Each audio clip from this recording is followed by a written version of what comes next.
Olá! Bora mergulhar hoje nos capítulos 10 a 12 do Evangelho de Marcos.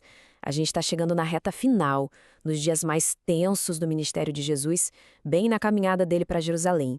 E o clima, olha, é de pura expectativa e de muito, muito perigo. E o ponto-chave aqui é o seguinte: essa jornada não foi por acaso. Jesus não estava só deixando as coisas acontecerem.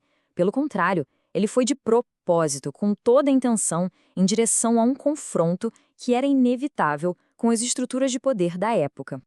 Para a gente entender direitinho essa escalada de tensão, nosso papo vai passar por 5 momentos. Primeiro, a jornada final para Jerusalém. Depois, os valores que Jesus vira de cabeça para baixo.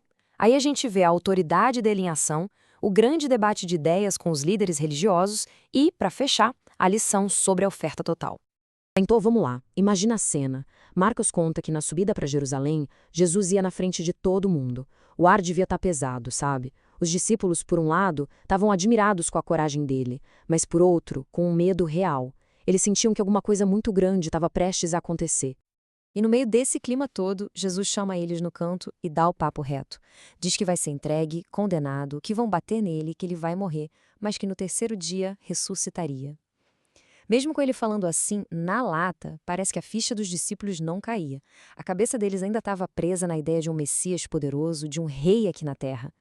E essa confusão dos discípulos fica ainda mais nítida quando a gente entra no capítulo 10. Aqui, Jesus começa uma série de ensinamentos que, basicamente, viram a lógica do mundo de ponta cabeça. Ele desafia tudo que a sociedade da época pensava sobre poder, riqueza e importância. E aqui Marcos faz uma jogada de mestre. Ele coloca dois personagens em contraste total. De um lado, o jovem rico. O cara tinha tudo, grana, status, era certinho na lei, mas o apego que ele tinha às coisas o impediu de seguir Jesus. Do outro lado, Bartimeu, o cego. Um mendigo, não tinha absolutamente nada, mas quando Jesus o chama, ele joga fora a única coisa que tinha, a sua capa, que era a identidade dele, o seu abrigo, e segue Jesus numa entrega total. Isso é muito mais que uma historinha, né? É um espelho. O que a gente segura com tanta força que nos impede de avançar? Para o jovem, era a segurança da grana. Para o Bartimeu, a esperança de uma vida nova era tudo, e ele largou a pouca segurança que tinha por isso. E isso nos leva aos pilares do reino que Jesus estava construindo. É tudo ao contrário do que o mundo pensa. A sociedade valorizava os ricos, Jesus exalta as crianças que não tinham valor nenhum. O mundo buscava o poder, ele diz que os primeiros vão ser os últimos.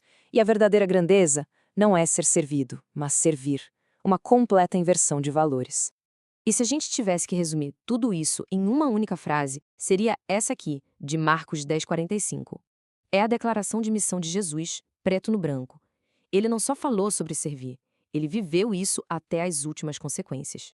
Ok, com essa base de valores bem definidas, a gente chega em Marcos 11.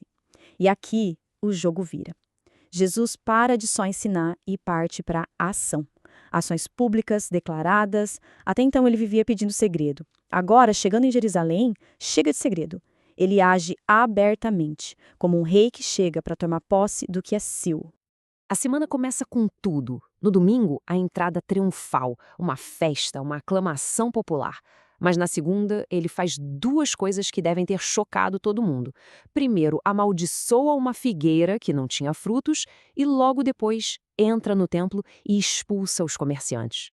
Essa história da figueira não foi um ataque de raiva, tá? Foi uma aula prática, uma parábola viva. A árvore era linda por fora, cheia de folhas, parecia saudável, mas por dentro, nada, nenhum fruto.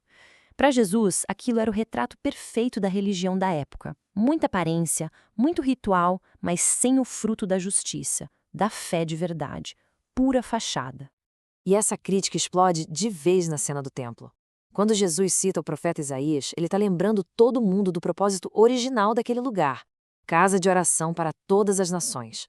A ideia era ser um lugar aberto, sabe? Um ponto de encontro para todo mundo, sem crachá, sem distinção. E aí vem a acusação mais pesada, citando Jeremias. Chamar o templo de covil de ladrões.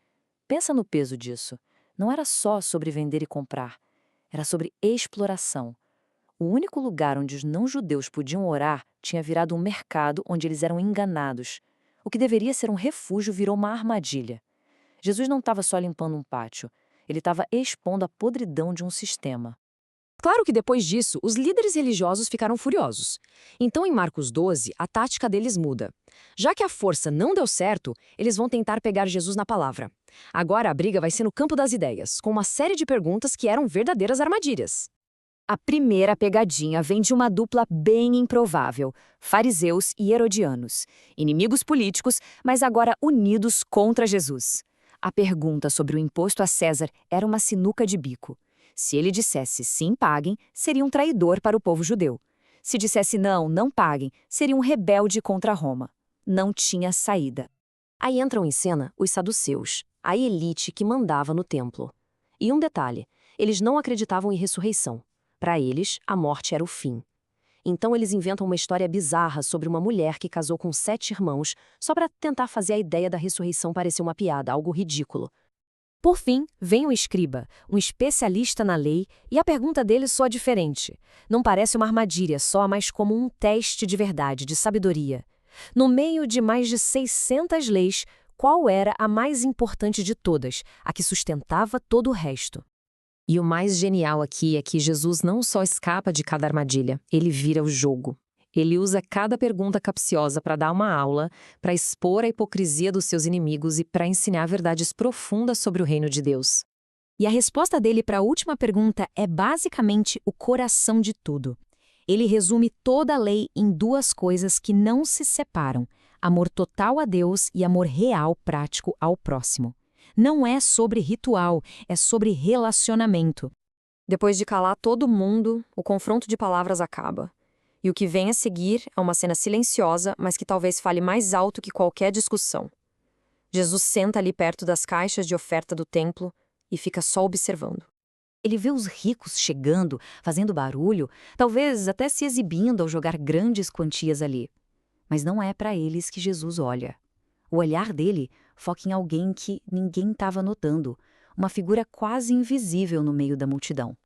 E esse contraste aqui é o arremate de toda essa inversão de valores. De um lado, os homens importantes, honrados, que davam ofertas enormes, mais do que sobrava para eles. Do outro, uma viúva pobre, anônima, esquecida, que deu 2 moedinhas. Não era o que sobrava, era tudo o que ela tinha para viver. Para o mundo, a oferta dela não valia nada. Para Deus valia mais que todas as outras juntas. A lição que Jesus dá é um soco no estômago da nossa lógica. Para Deus, o que conta não é o valor da oferta, mas o tamanho do sacrifício. A verdadeira adoração não está na quantia, está na entrega total de um coração que confia. E no fim das contas, depois de tanta tensão e confronto, a gente fica com essa pergunta martelando na cabeça. No meio de tantos debates, de tanta demonstração de poder, de tanta religiosidade, o que Deus realmente valoriza não é o que a gente dá do que nos sobra, mas a oferta de quem nós somos, a entrega total